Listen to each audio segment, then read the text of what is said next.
नमस्कार। कांग्रेस में प्रदेश स्तर की एक नियुक्ति हुई है। कहने को ये खबर भर है, मगर इसके बदलावों को अगर देखा जाए, संकेतों को अगर समझा जाए तो बड़ी आसानी से पता चल जाता है कि अब कांग्रेस किन चेहरों के साथ राजस्थान में आगे बढ़ने वाली है।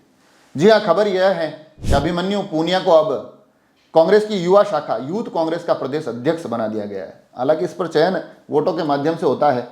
वोटों की गिनती में ये बहुत आगे थे, सबसे अग्रणी तो थे ही, अपने निकटतम प्रतिद्वंदी से तकरीबन 1 लाख से ज़्यादा वोटों से ये जीते थे। तो ऐसे में इस नियुक्ति पर किसी को आश्चर्य होना नहीं चाहिए, मगर नियुक्ति 7-8 महीने बाद हुई है।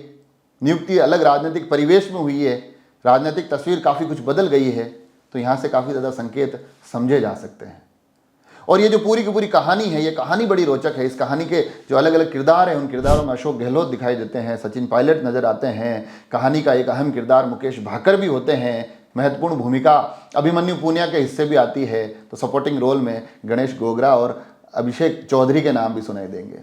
ये पूरी कहानी आप तक पहुँचाऊँगा, आपको भी बड़े आनंद आएगा। मगर उससे पहले मैं ये बताना ज़रूरी समझता हूँ कि अभिमन्यु पूनिया, जिन्हें अभी 8 महीने के इंतज़ार के बाद, परिणामों के तकरीबन 8 महीने के इंतज़ार के बाद आज प्रदेश अध्यक्ष यूथ कांग्रेस नियुक्त किया गया है, अब वो सांगरिया से विधायक भी हैं। तो कहानी उस दौर की है जब 2020 में राजनीतिक उठापटक का एक दौर चल रहा था। सचिन पायलट नाराज नजर आ रहे थे और खफा होकर अपने समर्थकों के साथ बगावती तेवर अपनाए बैठे थे। कांग्रेस की कमान अशोक गहलोत के हाथ में थी। अशोक गहलोत बड़ी मजबूती से उस पूरे के पूरे दौर में खड़े नजर आते हैं। सचिन पायलट के समर्थकों को अपने पदों से हटाने का दौर चलता है। अशोक गहलोत अपने खेमे के लोगों को उस पदों पर पहुंचाने का काम करते नजर आते हैं। सचिन पायलट को प्रदेश अध्यक्ष के पद से हटा दिया जाता है। गोविंद सिंह डोटासरा उस पद पर आ जाते हैं। मगर उसके बाद का जो एक अहम पद था, वह अहम पद उस वक्त मुकेश भाकर के हिस्से था। यूथ कांग्रेस के अध्यक्ष मुकेश भाकर हुआ करते थे 2020 में, और मुकेश भाकर सचिन पायलट के खेमे के व्यक्ति माने जाते हैं और वो उस वक्त सचिन पायलट के साथ नजर आते हैं। तो ऐसी स्थिति में उनका पद उनसे छीन लिया जाता है।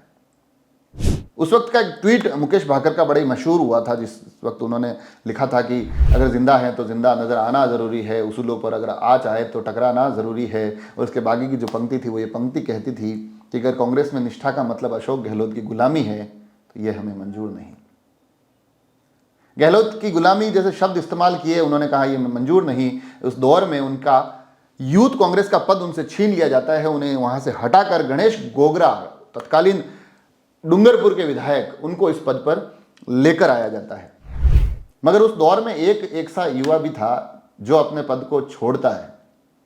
एनएसयूआई के प्रदेश अध्यक्ष के तौर पर उस वक्त अभिमन्यु पूनिया बने हुए थे। एनएसयूआई की एक महत्वपूर्ण जिम्मेदारी वो निभा रहे थे, मगर क्योंकि उन्हें भी सचिन पायलट के करीबी माना जाता है और राजनीतिक इस उठापटक के दौर में वो अपना ये पद छोड़ देते हैं और उस पद पर अभिषेक चौधरी को लाया जाता है, जिन्होंने अभी जौंटवाड़ा से कांग्रेस के प्रत्याशी के तौर पर चुनाव लड़ा था।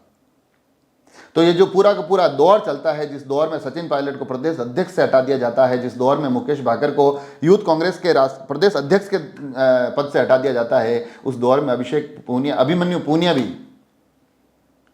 अपने एनएसयूआई के प्रदेश अध्यक्ष पद को छोड़ देते हैं और यहां से संघर्ष की एक नई कहानी शुरू होती है।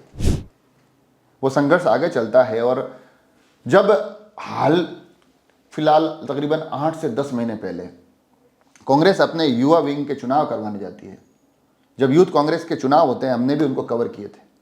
अभिमन्यु पूनिया उन चुनावों में कूद पड़ते हैं, मजबूत तरीके से वो चुनाव लड़ने के लिए डटकर मैदान में खड़े होते हैं। और इस चेहरे पर इसलिए नजर होती है क्योंकि आज से 8-10 महीने का पहले का जो राजस्थान का परिदृश्य था, उस वक्त भी पकड़ अशोक गहलोत की ही मजबूत थी।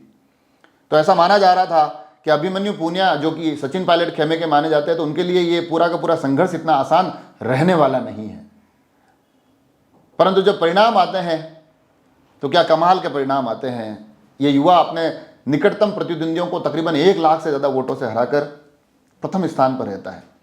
मगर फिर एक दौर और आता है, एक नया ट्रेंड और आता है, एक नया नियम और आता है। नियम यह है, हालांकि अमूमन क्या होता है कि पहले जिसको अध्यक्ष सर्वाधिक वोट मिलते थे उसको अध्यक्ष बना दिया जाता था, मगर जैसे ही अभिमन्यु पूनिया जीतते हैं, राजनीतिक रूप से एक संदेश निकलता है कि सचिन पायलट खेमे का एक व्यक्ति चुनाव जीतकर चला गया है।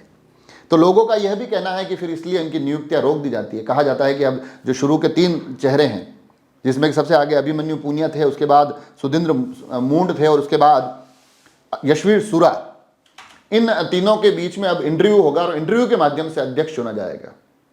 ये तकरीबन 8 महीने पहले की बात है। अब ये इंटरव्यू कैसे हुए, क्या हुए, क्यों हुए, ये तमाम चीज़ें राजनीतिक मायने हैं इनके, हम सभी लोग समझते हैं।